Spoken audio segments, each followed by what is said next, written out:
Hey everyone, and welcome back to the channel. Today, we're going to talk about something incredibly important, something that affects almost all of us, yet we rarely discuss it openly. It's the silent weight we carry, the emotions we push down, and how this habit, paradoxically, makes us weaker over time. Let me tell you something most people never realize until much later in life. What breaks us is not always what happens to us, but what we choose to bury deep inside and never face. See, we often think strength means keeping it all together, smiling when we want to cry, saying, "I'm fine," when inside we are anything but fine. We build walls around our hearts, thinking we're protecting ourselves. But here's the truth that nobody likes to admit. The emotions we repress don't just disappear. They linger. They settle like dust in the corners of our mind. Invisible at first, but heavy enough to shape the way we think, the way we behave, even the way our body feels. And here's the twist. Those very emotions that we lock away in the name of survival are often the ones silently making us weaker over time. But why? Why do we repress emotions in the first place? It's simple. From a young age, we're taught that some feelings are good and others are bad. Anger, sadness, fear, these are often seen as weaknesses, as flaws we should hide. We learn to put on a brave face for our parents, our friends, and eventually, for the world. We retold things like "boys do'nt cry" or "do'nt be so dramatic."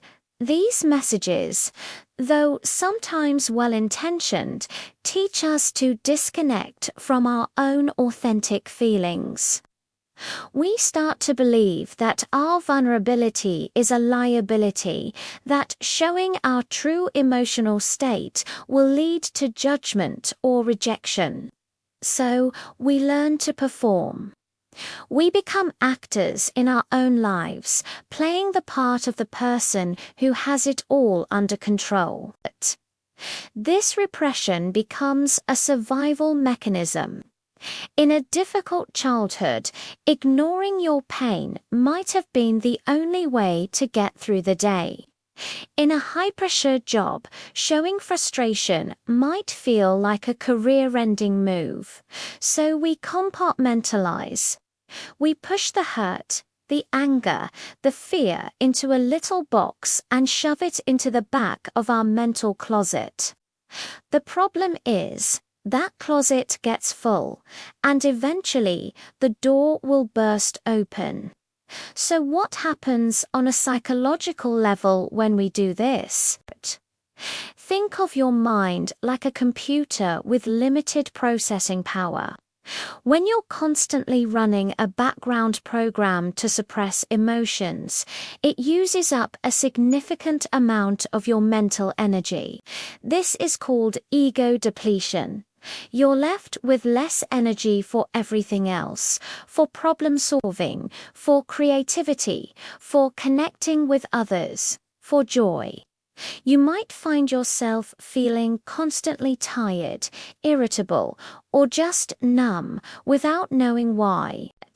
It's because your mind is working overtime, not on moving forward, but on holding things back.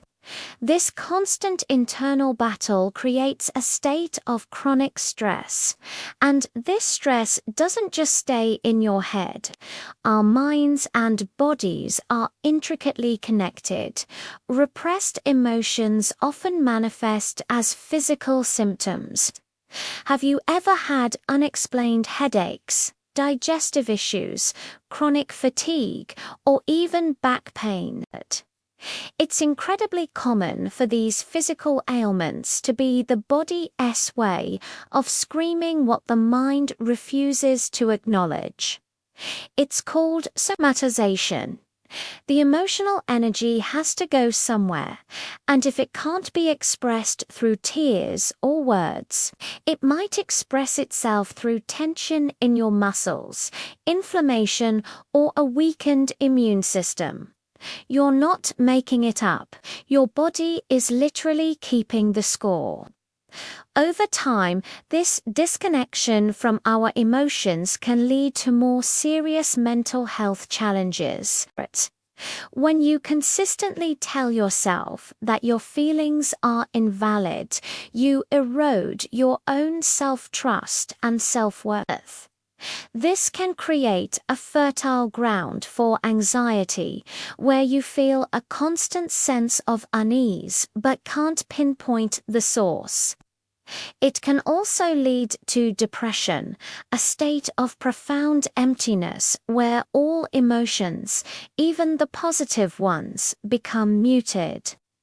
UVA becomes so skilled at turning the volume down on pain that UVA accidentally turned it down on everything else too. This is not strength, it's a slow, silent erosion of your spirit.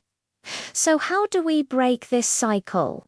How do we reclaim our strength by embracing our emotions instead of fighting them? The answer is both simple and challenging. We must learn to feel. The first step is awareness. It's about pausing and checking in with yourself. Instead of automatically saying, "I'm fine," ask yourself, how do I really feel right now? Don't judge the answer, just notice it. Is it a tightness in your chest? A knot in your stomach? A feeling of sadness behind your eyes? Give that feeling a name. Is it disappointment? Is it anger? Is it fear? Naming the emotion is the first step to taming it.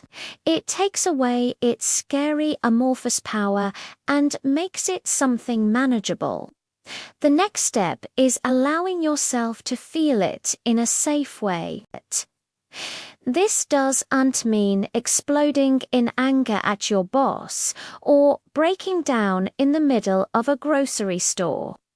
It means creating a private space for your emotions. This could be through journaling, where you write down everything you're feeling without any filter. It could be through physical activity, like going for a run or hitting a punching bag to release pent-up energy. It could be listening to music that matches your mood and just letting yourself cry. This is not self-indulgence, it's emotional hygiene. It's like cleaning out that cluttered closet in your mind. Another powerful tool is talking to someone you trust. A supportive friend, a family member, or a therapist can provide a safe container for your feelings. Saying the words, "I am sad" or "I am scared" out loud can be incredibly liberating. It makes the feeling real, and it also makes you realize you're not alone. When someone listens without judgment, it validates your experience and teaches you that your emotions are acceptable. They are not a burden. True strength isn't about never needing help. It's about being brave enough to ask for it. Practicing mindfulness and meditation can also be transformative. These practices teach you to observe your thoughts and feelings from a distance without getting swept away by them. You learn to see a feeling of anger arise. Watch it, feel it, and then watch it pass like a cloud in the sky. You realize that you are not your emotions. You are the sky, and the emotions are just the weather passing through. This creates a sense of inner stability and peace. Embracing your emotions is the ultimate act of strength. It takes courage to face your pain, to sit with your discomfort, and to be vulnerable. But on the other side of that process is a more authentic, resilient, and vibrant version of you. When you're no longer wasting energy holding yourself back, you have so much more energy to move forward. Your relationships become deeper because you're showing up as your whole self. Your body feels better because it's not carrying the weight of unspoken truths, and you develop a quiet confidence that comes from knowing you can handle whatever life and your own heart throws at you. So, the next time you feel that wave of sadness, anger, or fear, try not to push it away. Take a deep breath. Acknowledge it. Ask it what it's trying to tell you. Your emotions are not your enemies. They are messengers. And listening to them is the first step toward true, lasting strength. Thank you so much for spending this time with me today.